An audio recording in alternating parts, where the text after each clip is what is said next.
Olá, alunos do primeiro ano do novo ensino médio. Eu me chamo Marcos Antônio Kuhn dos Santos, sou professor do componente curricular de Filosofia e hoje a gente vai estar estudando um conteúdo aqui referente ao nosso segundo trimestre, que é Ética Aristotélica. Os objetivos da nossa aula de hoje são conhecer a vida e a obra do Aristóteles e também os principais aspectos da sua teoria ética. Vamos começar aqui com uma reflexão. Temos dois questionamentos aí para a gente poder estar refletindo sobre isso. Vocês já se perguntaram qual que é a finalidade da nossa vida? Por que a gente vive? Né? Qual é a finalidade das nossas ações? Quais são os objetivos? Né? Por que a gente age de determinada forma? Segundo questionamento, vocês consideram uma pessoa equilibrada nas suas ações, nas suas paixões? Reflete aí e vamos lá para a nossa aula. Aqui a gente tem o Aristóteles na imagem. Vamos ver um pouquinho sobre a vida e a obra dele e depois a gente vai ver as teorias dele.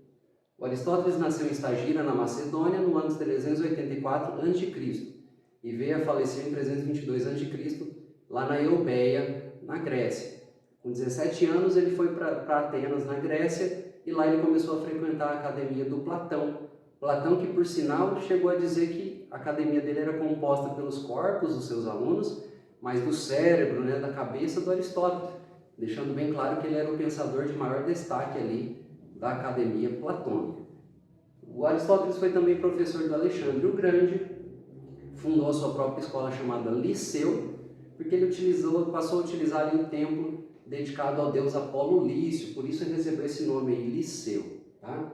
Ele escreveu diversas obras muito importantes aí para a história da filosofia, mas a mais importante para a gente hoje, devido ao nosso conteúdo, é a Ética Nicômaco.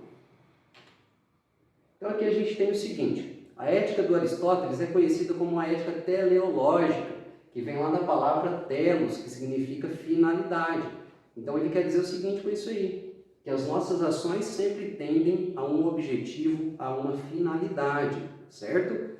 Então a gente tem ali, o ser humano tem como finalidade buscar a felicidade, que ele vai chamar lá de eudaimonia. E a essência do ser humano é a racionalidade, né? É um ser racional. Então, juntando essas duas coisas aí, concluindo, a gente tem que, usando a nossa essência racional, a gente vai acabar buscando sim essa felicidade aí. Felicidade que o Aristóteles vai dizer que não é qualquer coisa, não é riqueza, não é conforto. É uma vida dedicada a praticar as virtudes. E é isso que a gente vai buscar entender a seguir.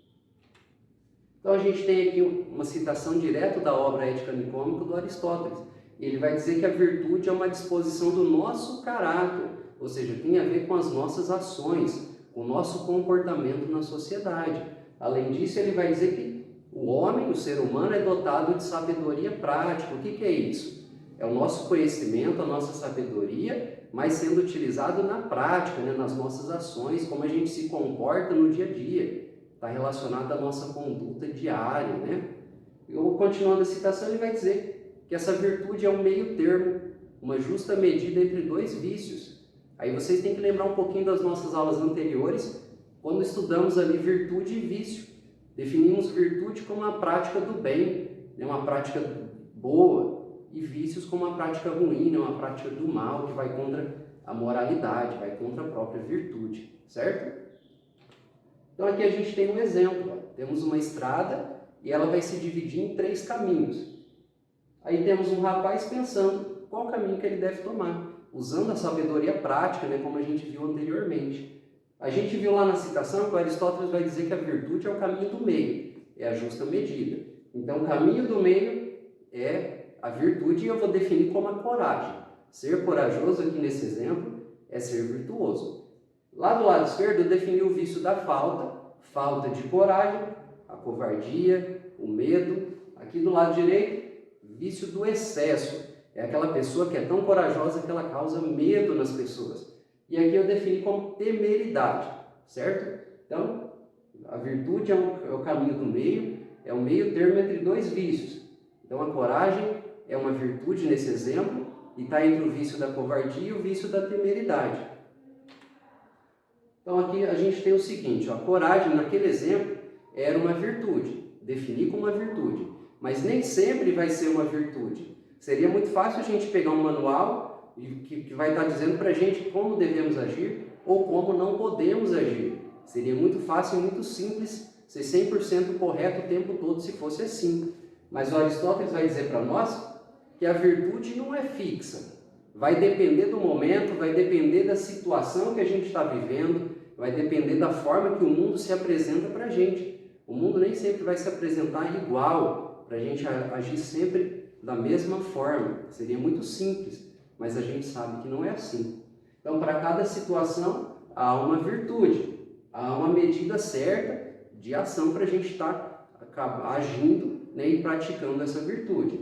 Então, a gente tem ali que a racionalidade, lembra lá, a sabedoria prática nos leva a ter essa atitude, essas ações equilibradas. A partir da racionalidade, a gente age de forma equilibrada, visando esse caminho do meio, visando a mediania nas ações e nas paixões, como a gente refletiu lá no início, tá? Então, devemos ter prudência. O Aristóteles destaca bem isso aí. Devemos ter prudência, devemos ter cautela nas nossas ações, na forma que a gente vai agir, buscando essa justa medida, buscando essa mediania. E aqui a gente tem um exemplo. Para alguém que se alimenta todos os dias, faz todas as refeições necessárias durante o dia, sentir gula, sentir excesso de fome, é realmente um excesso e acaba se tornando um vício, que é uma prática ruim. Mas se a gente encontrar alguém que está passando fome, ter gula, ter esse excesso de fome, para essa pessoa não seria exatamente um excesso, seria justa medida devido a ela estar passando fome, ela ter essa necessidade maior do que quem se alimenta, né, de estar aí, né, saciando essa fome. Então, gente, vamos lá para a atividade, aplicar aquilo que vocês aprenderam hoje a partir da nossa aula. Tá? Então, temos aqui o nosso Mão na Massa. Eu montei para vocês uma tela lá no Padlet, disponibilizei aqui o link de acesso e também o código, de modo que vocês podem apontar o celular e estar acessando. O que tem lá nessa atividade? Eu coloquei alguns conceitos que definimos como virtude. Tudo que vocês encontrar lá está definido como virtude. A intenção é que vocês se juntem em pares, discutam o conteúdo de hoje e acessem o link. Pode ser com um dispositivo só os dois ou até mais, para estar fazendo o seguinte: vocês vão entrar, pegar, estudar essas virtudes que tem lá e definir os vícios, tanto da falta quanto do excesso, ok? Para enriquecer mais ainda a nossa atividade, vocês podem acabar postando fotos, vídeos, GIFs ou algum material complementar, ok? Então vamos retomar o que aprendemos hoje. Vimos que a ética aristotélica é conhecida como teleológica, vem lá de telos, né, finalidade. Então toda a nossa ação tende a uma finalidade, tende a um propósito, que ele definiu como a felicidade, né, eudaimonia. Então temos aqui que a virtude não é fixa, ela vai depender das situações, vai depender do dia a dia, vai depender de como o mundo se apresenta para a gente. Por isso devemos ser prudentes, devemos ter cautela na forma que a gente age, sempre refletir antes de agir, sempre pensar, sempre usar essa sabedoria prática antes de aplicar aí no nosso cotidiano, certo? Então, logo o uso correto da razão nos leva a ser virtuosos, leva sempre ao caminho do meio, à justa medida. Então aqui estão as referências da nossa aula de hoje. Tenham um bom dia, até a nossa próxima aula.